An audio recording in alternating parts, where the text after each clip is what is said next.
جب ایک ماں نے اپنے بچے کو بلانے کے لیے کہا کہ لو بیٹا چیز کھجور دیتی ہوں، تو حضور نے فرمایا تیرے پاس کھجور ہے؟ عرض کی حضور ہے۔ فرمایا اگر تو کھجور نہ رکھتی تو نے جھوٹ بولا تھا۔ یعنی جو دین آپ کو چھوٹے بچے سے بھی سچ بولنے کا درس دیتا ہے، چھوٹے بچے سے بھی، ایک چھوٹے بچے کے ساتھ بھی آپ کلام کریں تو سچی بات کریں، تاکہ وہ بچہ عدم اعتماد کا شکار نہ ہو، وہ آپ کے بارے میں یہ گمان کرے کہ یہاں سے مجھے جو بات ملے گی بالکل خیر کی ملے گی۔ بات چونکہ زیادہ کرنی نہیں، عصر کا وقت بھی قریب ہے، اور چونکہ بہت سارے بزرگ یہاں بیٹھے ہیں، اتنی دیر مشائخ کو بٹھانا بہتر نہیں ہوتا۔ حضرت معروف کرخی رحمۃ اللہ علیہ کی خانقاہ میں بغداد کے سب لوگ جمع ہو کے حاضر ہوئے۔ عرض کی حضور بارش نہیں ہو رہی، مہینوں بیت گئے، جانور بھی بھوکے ہیں، پیاسے ہیں، فصلیں بھی ہماری پریشانی کا شکار ہیں، آپ مہربانی فرمائیں، دعا کر دیں۔ تو حضرت معروف کرخی رحمۃ اللہ علیہ فرمانے لگے یہ میری خانقاہ کے سامنے نا ایک دکاندار ہے، ہم اپنی زبان میں کریانے والا کہتے ہیں، یہ دکاندار ہے، گھی بیچتا ہے، گڑ بیچتا ہے، اس سے دعا کراؤ بارش ہو جائے گی۔ یہ نا دکاندار سے، اللہ اکبر۔ تو اب سارے اس کو جانتے تھے، وہ ان کے علاقے کا تھا، کہ حضرت جی اس سے دعا کرائیں۔ فرمایا تمہیں کہا ہے نا کراؤ بارش ہو جائے گی۔ لوگ جمع ہو کے چلے گئے، اس سے جا کے کہا میاں دعا کر دو بارش کے لیے۔ تو وہ کہنے لگا مجھے کہاں دعا آتی ہے، لیکن چلیں قرا سے معذرت کے ساتھ، لفظ تاثیر سے بنتے ہیں تلفظ سے نہیں، اہل دل آج بھی ہیں اہل زبان سے آگے۔ کہا جناب دعا کر دیں۔ کہا مجھے کہاں دعا آتی ہے، حضرت سے کراؤ۔ کہنے لگے انہوں نے بھیجا ہے۔ کہا شیخ نے بھیجا ہے تو کر دیتے ہیں۔ ہاتھ اٹھائے، سادہ آدمی، سادے جملے۔ کہنے لگا اللہ تیرے بندے آئے ہیں اور تیرے بندے نے بھیجے، بارش کے متلاشی ہیں، تو کریم ہے، کرم فرما دے۔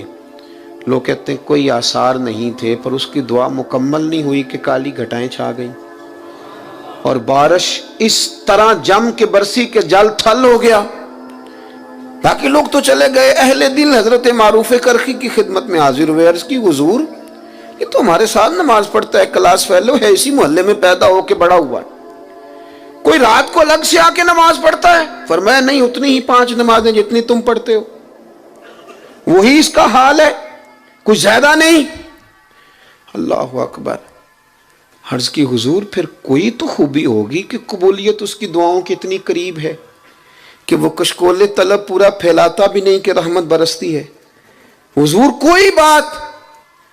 تو حضرت معروف کرخی کی بوڑھی آنکھیں چمکدار ہوئیں، چند آنسو قطرے بن کے ٹپکے، فرمانے لگے 35 سال ہو گئے میرے سامنے دکان کرتے، غریب کا غریب رہ گیا، لیکن اس نے گاہکوں کے ساتھ سچ بولا ہے، اس نے سودا پورا تولا ہے، اس نے اللہ کے بندوں کو لوٹا نہیں۔ وہ جو 35 سال رب کی بات مانے نا، وہ جب ہاتھ اٹھا دے تو رب بھی مان لیا کرتا ہے۔ بس اتنی بات ہے، اس نے 35 سال دیانتداری سے وقت گزارا، اس کا دل صاف رہا، اس نے صفائی کے ساتھ ڈیوٹی کری۔ اب وہ جب ہاتھ پھیلاتا ہے تو مالک بھی قبول کر لیتا ہے۔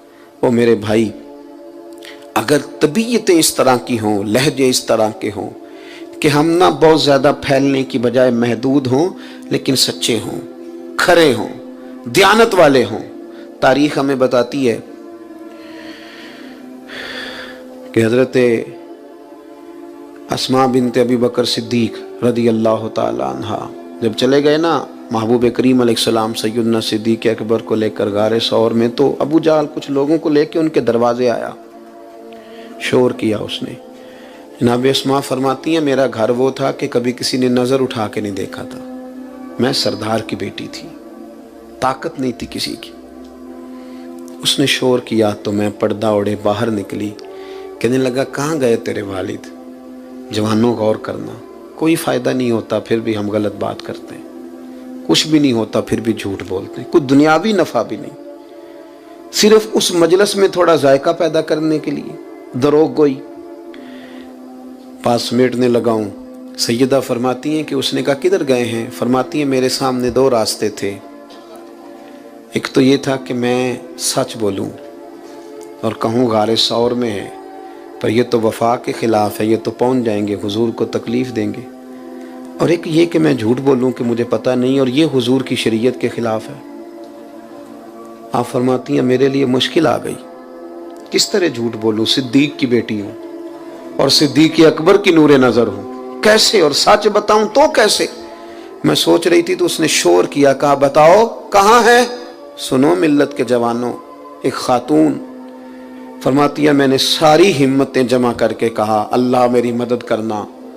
اس نے جب تیسری بار پوچھا کہاں گئے تو میں نے کہا سن پھر، مجھے پتا ہے وہ دونوں کہاں ہیں پر میں بتاؤں گی نہیں، میں سچ بولوں گی۔ خبر ہے مجھے وہ کچا رنگ ہے للاری والا جیڑا چڑھدا تے لیندا رہندا، اے عشق تیرے دا رنگ محمد چڑھ جائے پھر نہیں لیندا۔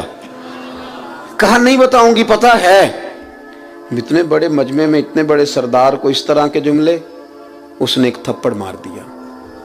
کتنی کبھی کسی نے آنکھ اٹھا کے نہیں دیکھا تھا، میں گری تو کان پھٹ گیا، خون نکلا۔ لوگوں نے اسے پکڑا، یار تو سردار ہو کہ بچی کی طرف دیکھتا ہے، شرم کر، لوگ لے گئے۔ فرماتی ہیں اسی طرح میں نے کان لپیٹے۔ آج جو حاجی غار سور پہ جاتے ہیں وہ بعد میں آ کے میری طرح ڈینگے مارتے ہیں کہ ہم ہو آئے، ہم چلے گئے تھے، حالانکہ راستہ بن گیا، راستے میں کئی جگہ بیٹھنے کا بندوبست ہے، لیکن اس وقت جانا اور رات کو جانا اور اتنی مشکل سے جانا۔ فرماتی ہیں میں کھانا پکا کے اسی طرح لے گئی، اور میرا وجود، میرا کان زخمی تھا۔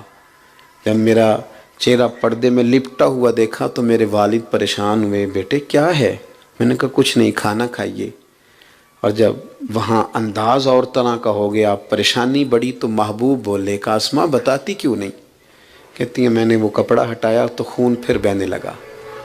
عرض کی یا رسول اللہ، معاملہ یہ تھا کہ سچ بھی بولنا تھا، وفا بھی بچانی تھی، حضور میں نے دونوں چیزیں بچائیں۔ تھوڑی تکلیف آئی پر دونوں چیزیں بچ گئیں۔ ہلکے سے آنسو حضرت صدیق اکبر کے نکلے، قربان جائیں، حضور نے خود اپنے ہاتھوں سے صاف کر دیے۔ ایک واری میری آنکھیاں چوں انہاں نے اتھرو پونجے سن، ہن تے چسکا پہ گیا رونے دا، تے ہر ویلے آہو زاری دا۔